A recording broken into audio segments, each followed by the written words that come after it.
नमस्कार, जय श्री राम सभी को। मैं विष्णु शर्मा आप सभी का स्वागत करता हूं अपने YouTube चैनल बालाजी एकेडमी पर।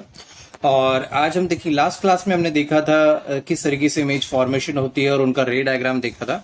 आज हम वो टेबल पढ़ेंगे जिसके थ्रू इन चीजों को हम याद रखेंगे। देखते हैं टेबल को।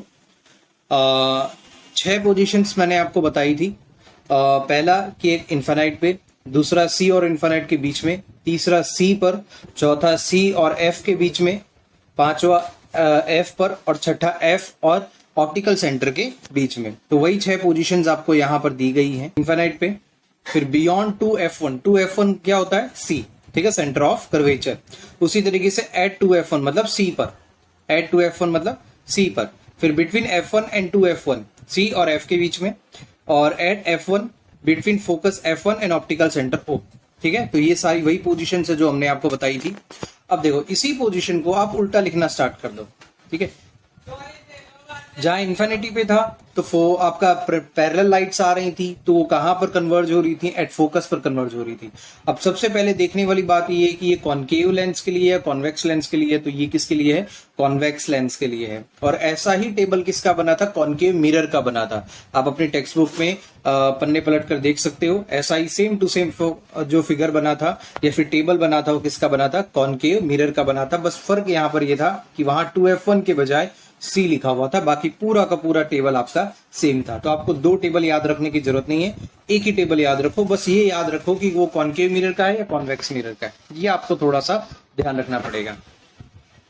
अब आगे बढ़ते हैं। देखो एट f2, ठीक है, मतलब f2 क्यों? क्योंकि इस साइड अगर आप ऑब्जेक्ट को रख रहे हो तो जो कॉन्वेक्स लेंस है उसके दूसरे साइड आप देखो। अगर मान लो कि ऑब्जेक्ट को मैंने इन्फाइनाइट पे रखा तो मेरा जो उसका क्या नाम है इमेज बनेगा, वो कहां बनेगा? फोकस पर बनेगा। सिमिलरली अगर मैंने बियॉन्ड सी अगर ऑब्जेक्ट को रखा तो मेरा फोकस इमेज बनेगा, कहां बनेगा? Between C and F. और सी पर अगर मैंने ऑब्जेक्ट को रखा तो वो कहां पर बनेगा? सी पर ही बनेगा। और इसको फिर से अगर देखा जाए तो कुछ इस तरीके से आप इसे समझ सकते हो कि अगर सपोज करो मैंने सी पर ऑब्जेक्ट को रखा तो इमेज भी कहां बनेगा? सी पर। बिटवीन सी और एफ, ठीक है, सी और फोकल पॉइंट के बीच में अगर ऑब्जेक्ट को रखा तो इमेज कहां बनेगा? बियॉन्ड सी बनेगा। और फोकस पर रखा तो कहां बनेगा? इन्फिनिट पे बनेगा। ये चीज मैं आपको पहले भी समझा चुका हूं और फिर से मैंने एक बार बता दिया ताकि आपको अच्छे से याद हो जाए, क्योंकि ये बहुत इंपॉर्टेंट है। एग्जाम में इससे रिलेटेड क्वेश्चंस जरूर आते ही हैं, एक आध मार्क्स से क्वेश्चन आते हैं। और पूरा टेबल मैंने इस एक लॉजिक से आपको समझा दिया और इससे आपके 2 टेबल याद होते हैं। पहला टेबल आपका कॉन्केव मिरर का और दूसरा कॉन्वेक्स लेंस का। दोनों का टेबल सिर्फ सेम ही है, बस फर्क नहीं है, सिर्फ वहां पर आपको सी लिखा हुआ है और यहां पर आपको 2f1 लिखा हुआ है।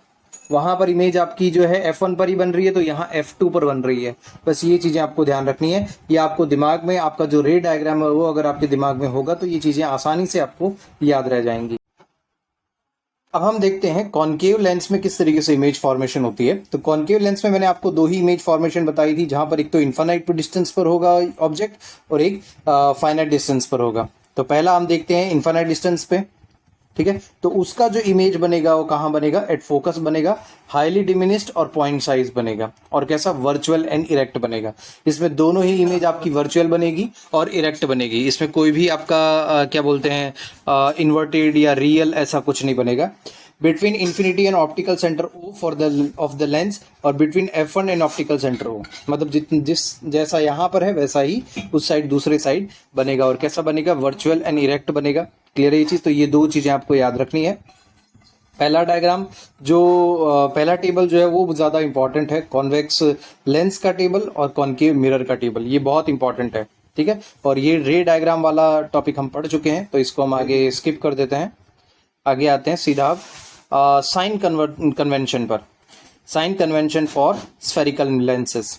For lenses, we follow sign convention similar to the one used for spherical mirrors. We apply the rules for signs of distances, except that all measurements are taken from the optical center of the lens. According to the convention, the focal length of the convex lens is positive and that of the concave lens is negative. You must take care to apply appropriate signs for the values u, v, f, object height h and image height h dash. ठीक है, sign convention वैसा ही है जैसा हमने mirror में देखा था। जैसे सपोज करो कि ये इस तरीके से मैंने अगर मान लो एक ऑप्टिकल सेंटर लिया है लेंस लिया है उसका ऑप्टिकल सेंटर। अब पिछले जो हमने मिरर दिखा था उसमें सारे जो डिस्टेंस मेजर हो रहे थे पोल से मेजर हो रहे थे, और यहाँ जो सारे डिस्टेंस मेजर होंगे वो ऑप्टिकल सेंटर से मेजर होंगे। लेफ्ट हैंड साइड आप नेगेटिव लोगे, राइट हैंड साइड आप पॉजिटिव लोगे, टॉप साइड आप पॉजिटिव लोगे और बॉटम साइड आप नेगेटिव लोगे। तो वही साइन कन्वेंशन जो हमने मिरर में लिया था वही साइन कन्वेंशन हमें यहां लेना है, उसमें कोई चेंजेस नहीं है। अब आते हैं लेंस फॉर्मूला एंड मैग्निफिकेशन पर। As we have a formula for spherical mirrors, we also have a formula for spherical lenses. This formula gives the relationship between object distance, image distance and focal length. जो हमें ये formula दिया गया है वो किस किस चीज के बीच में रिलेशन देता है? वो देता है ऑब्जेक्ट डिस्टेंस जिसको हम u से रिप्रेजेंट करते हैं, इमेज डिस्टेंस जिसको हम v से रिप्रेजेंट करते हैं एंड फोकल लेंथ को f से रिप्रेजेंट करते हैं। ये फॉर्मूला सेम टू सेम वही है, बस वहां पर क्या था 1/v plus 1/u equal to f था, 1/f था, और यहां पर खाली माइनस का साइन आया है। तो only the difference is this, बाकी सब कुछ आपका सेम है। तो इस तरीके से आप रिलेट करके पढ़ोगे तो आपको चीजें थोड़ी सी याद रखने में आसानी होगी। The lens formula given above is general and is valid in all situation for any spherical lens. जैसे हमने मिरर का फॉर्मूला देखा था और वहां पर हमने एक कंडीशन देखी थी कि हर एक कंडीशन पर वो फॉर्मूला आपका वैलिड है, उसी तरीके से लेंस का फॉर्मूला भी हर एक कंडीशन पर आपका वैलिड है। Take proper care of the signs of different quantities while putting numerical values for solving problems relating to lenses. ठीक है, और जब आप लेंसेज के जो न्यूमेरिकल है उनको आप सॉल्व करोगे तो उस समय आपको ये चीज ध्यान रखनी है कि आपको उसके जो क्या नाम है साइन कन्वेंशन है, पॉजिटिव होगा या नेगेटिव होगा, उस चीज को थोड़ा सा ध्यान रखना है, क्योंकि उसके अंदर अगर गड़बड़ी होगी तो फिर पूरा क्वेश्चन ही आपका गलत हो जाएगा। जैसे हमने मिरर में मैग्निफिकेशन देखा था वैसे ही लेंस में भी मैग्निफिकेशन होता है। मिरर में हमने मैग्निफिकेशन देखा था, उसमें हमने क्या देखा था, height of the image upon height of the object. Image height और ऑब्जेक्ट हाइट का जो रेशियो होता है उसे मैग्निफिकेशन कहते हैं। सेम फॉर्मूला यहां भी अप्लाई होता है, जो कि हम देखते हैं। The magnification produced by a lens similar to that of the spherical mirror is defined as the ratio of the height of the image and the height of the object.